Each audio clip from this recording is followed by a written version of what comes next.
9ನೇ ತರಗತಿಯ ಸಮಾಜ ವಿಜ್ಞಾನ ವಿಷಯದ LBA ಲೆಸನ್ ಬೇಸ್ಡ್ ಅಸೆಸ್ಮೆಂಟ್ ಅಥವಾ ಪಾಠ ಆಧಾರಿತ ಮೂಲ್ಯಾಂಕನದಲ್ಲಿ ಕೇಳಿರುವಂತಹ ಪ್ರಶ್ನೆಗಳು, ಆ ಎಲ್ಲ ಪ್ರಶ್ನೆಗಳ ಮಾದರಿ ಉತ್ತರಗಳನ್ನ ಈ ವಿಡಿಯೋದಲ್ಲಿ ನೋಡ್ಕೊಂಡು ಬರೋಣ. ಅಧ್ಯಾಯ 23 ರಾಷ್ಟ್ರೀಯ ಭಾವೈಕ್ಯತೆ. ಈ ಒಂದು ಅಧ್ಯಾಯಕ್ಕೆ ಸಂಬಂಧಿಸಿದಂತೆ LBA ಪ್ರಶ್ನೋತ್ತರಗಳನ್ನ ನಾವಿಲ್ಲಿ ನೋಡ್ಕೊಂಡು ಬರ್ತಾ ಇರುವಂತದ್ದು. ಪೂರ್ತಿಯಾಗಿರುವಂತಹ ವಿಡಿಯೋವನ್ನು ವೀಕ್ಷಿಸಿ ಹಾಗೂ ನಿಮ್ಗೆ ಈ ವಿಡಿಯೋ ಇಷ್ಟ ಆದಲ್ಲಿ ಲೈಕ್ ಮಾಡಿ. ಅಧ್ಯಾಯ 23 ರಾಷ್ಟ್ರೀಯ ಭಾವೈಕ್ಯತೆ ಅಧ್ಯಾಯ ಆಗಿರುವಂತದ್ದು. ಇಲ್ಲಿ ಮೊದಲ ವಿಭಾಗದಲ್ಲಿ ಈ ಕೆಳಗಿನ ಪ್ರತಿಯೊಂದು ಪ್ರಶ್ನೆಗೆ 4 ಆಯ್ಕೆಗಳನ್ನು ನೀಡಲಾಗಿದೆ. ಸರಿಯಾದ ಉತ್ತರವನ್ನ ಬರೆಯಿರಿ ಅಂತ ಕೇಳಿರುವಂತದ್ದು. MCQ ಪ್ರಶ್ನೆಗಳು ಇಲ್ಲಿರುವಂತದ್ದಾಗಿದೆ. ಮೊದಲನೇ ಪ್ರಶ್ನೆ, ಭಾರತ ರಾಷ್ಟ್ರ ಪಕ್ಷಿ ಯಾವುದು ಅಂತ ಹೇಳಿ ಕೇಳಿರುವಂತದ್ದು.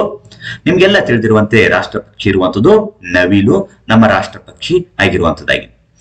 ಇನ್ನು ಎರಡನೇ ಪ್ರಶ್ನೆ, ಕೆಳಗಿನವುಗಳಲ್ಲಿ ಭಾರತ ರಾಷ್ಟ್ರೀಯ ಹಬ್ಬ ಕೇಳಿರುವಂತದ್ದು.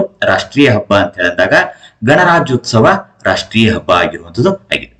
ಇನ್ನು ಎರಡನೇ ವಿಭಾಗದಲ್ಲಿ ಈ ಕೆಳಗಿನ ಪ್ರಶ್ನೆಗಳಿಗೆ ಪ್ರತಿಯೊಂದಕ್ಕೂ ಒಂದು ವಾಕ್ಯದಲ್ಲಿ ಉತ್ತರಿಸಿ ಅಂತ ಹೇಳಿ ಕೇಳಿರುವಂತದ್ದು. ಮೂರನೇ ಪ್ರಶ್ನೆ, ಭಾರತ ರಾಷ್ಟ್ರ ಪ್ರಾಣಿ ಯಾವುದು ಅಂತ ಹೇಳಿ ಕೇಳಿರುವಂತದ್ದು. ರಾಷ್ಟ್ರ ಪ್ರಾಣಿ ಇರುವಂತದ್ದು ಹುಲಿ.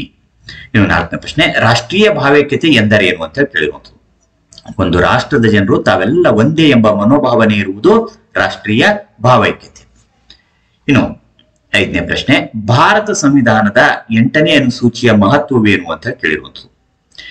22 ಭಾಷೆಗಳನ್ನು ಅಧಿಕೃತ ಭಾಷೆಗಳನ್ನಾಗಿ ನಮ್ಮ ಸಂವಿಧಾನ ಅಂಗೀಕರಿಸಿದೆ. ಇನ್ನು ಆರನೇ ಪ್ರಶ್ನೆ, ಭಾರತ ರಾಷ್ಟ್ರೀಯ ಹಬ್ಬಗಳನ್ನು ಹೆಸರಿಸಿ ಅಂತ ಕೇಳಿರುವುದು. ಸ್ವತಂತ್ರೋತ್ಸವ, ಗಣರಾಜ್ಯೋತ್ಸವ, ಗಾಂಧಿ ಜಯಂತಿ ಇವುಗಳು ಭಾರತದ ರಾಷ್ಟ್ರೀಯ ಹಬ್ಬಗಳಾಗಿರುವಂಥದ್ದು.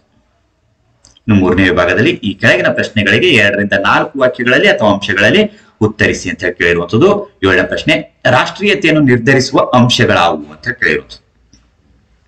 ತಾವು ವಾಸಿಸುವ ನೆಲವನ್ನು ಮಾತೃಭೂಮಿ ಎಂದು ತಿಳಿಯುವ ಜನಸಮೂಹ, ಆ ಜನಸಮೂಹದಲ್ಲಿ ಪರಸ್ಪರ ಸೋದರತೆಯ ಭಾವನೆ ಮತ್ತು ರಾಷ್ಟ್ರದ ಸುಖ ದುಃಖಗಳಲ್ಲಿ ಸಮಾನ ಭಾಗಿತ್ವ.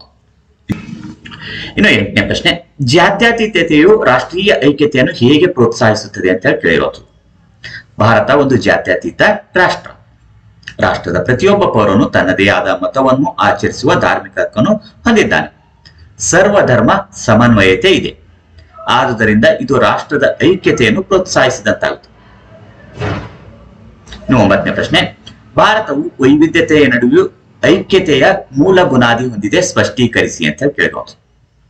ಭೌಗೋಳಿಕ, ಸಾಮಾಜಿಕ, ಭಾಷೆ, ಸಂಪ್ರದಾಯ, ರಾಜಕೀಯ, ಧಾರ್ಮಿಕ, ಜನಾಂಗೀಯ ಹಾಗೂ ಸಂಸ್ಕೃತಿಗಳ ನಡುವೆ ವೈವಿಧ್ಯತೆಯನ್ನು ಹೊಂದಿದ್ದರೂ ಹಿಮಾಲಯದಿಂದ ಕನ್ಯಾಕುಮಾರಿಯವರೆಗೆ ಭಾರತೀಯರ ಜೀವನ ವಿಧಾನದಲ್ಲಿ ಏಕತೆಯ ಅಂಶಗಳು ಅಡಗಿವೆ. ಏಕ ರೀತಿಯ ಆಡಳಿತ ವ್ಯವಸ್ಥೆ, ಸುಲಭ ಸಂಪರ್ಕ ಸಾಧನಗಳು, ಆಧುನಿಕ ಶಿಕ್ಷಣ, ಕಾನೂನು ಪದ್ಧತಿಗಳು ಸಹಾಯಕವಾಗಿವೆ. ಇನ್ನು 4ನೇ ವಿಭಾಗದಲ್ಲಿ ಈ ಕೆಳಗಿನ ಪ್ರಶ್ನೆಗಳಿಗೆ ಪ್ರತಿಯೊಂದಕ್ಕೂ 6 ವಾಕ್ಯಗಳಲ್ಲಿ ಅಥವಾ ಅಂಶಗಳಲ್ಲಿ ಉತ್ತರಿಸಿ ಅಂತ ಕೇಳಿರುವಂತದ್ದು. 10ನೇ ಪ್ರಶ್ನೆ, ಭಾರತದ ವಿವಿಧ ಭಾಗಗಳ ನಡುವೆ ಪರಸ್ಪರ ಅನ್ಯೂನ್ಯತೆ ಇದೆ ಎಂದು ಹೇಗೆ ಹೇಳುವಿರಿ ಅಂತ ಕೇಳು. ಕೇಂದ್ರ ಮತ್ತು ರಾಜ್ಯ ಸರ್ಕಾರಗಳು ಸಾಮಾನ್ಯ ಧ್ಯೇಯೋದ್ದೇಶಗಳ ಮೂಲಕ ಕಾರ್ಯ ಸಾಧನೆ ಮಾಡುತ್ತವೆ. ರಾಷ್ಟ್ರದ ಒಂದು ಭಾಗವು ಇನ್ನೊಂದು ಭಾಗದ ಮೇಲೆ ಅವಲಂಬಿತವಾಗಿದೆ. ಆಯಾ ಭಾಗದ ಉತ್ಪಾದನೆಗಳು ಆರ್ಥಿಕ ಬೆಳವಣಿಗೆಗೆ ಪೂರಕವಾಗಿರುತ್ತವೆ. ಉದಾಹರಣೆಗೆ, ಕರ್ನಾಟಕದಲ್ಲಿ ಬೆಳೆದ ಕಾಫಿ, ಜಮ್ಮು ಮತ್ತು ಕಾಶ್ಮೀರದಲ್ಲಿ ಬೆಳೆದ ಕೇಸರಿ ಯಾವ ಭಾಗವು ಸಂಪೂರ್ಣವಾಗಿ ಸ್ವಾವಲಂಬಿಯಲ್ಲ. ಪರಸ್ಪರ ಅವಲಂಬನೆಯು ಕೂಡ ನಾವೆಲ್ಲ ಒಂದೇ ರಾಷ್ಟ್ರದವರು ಎಂದು ತಿಳಿಸುತ್ತದೆ.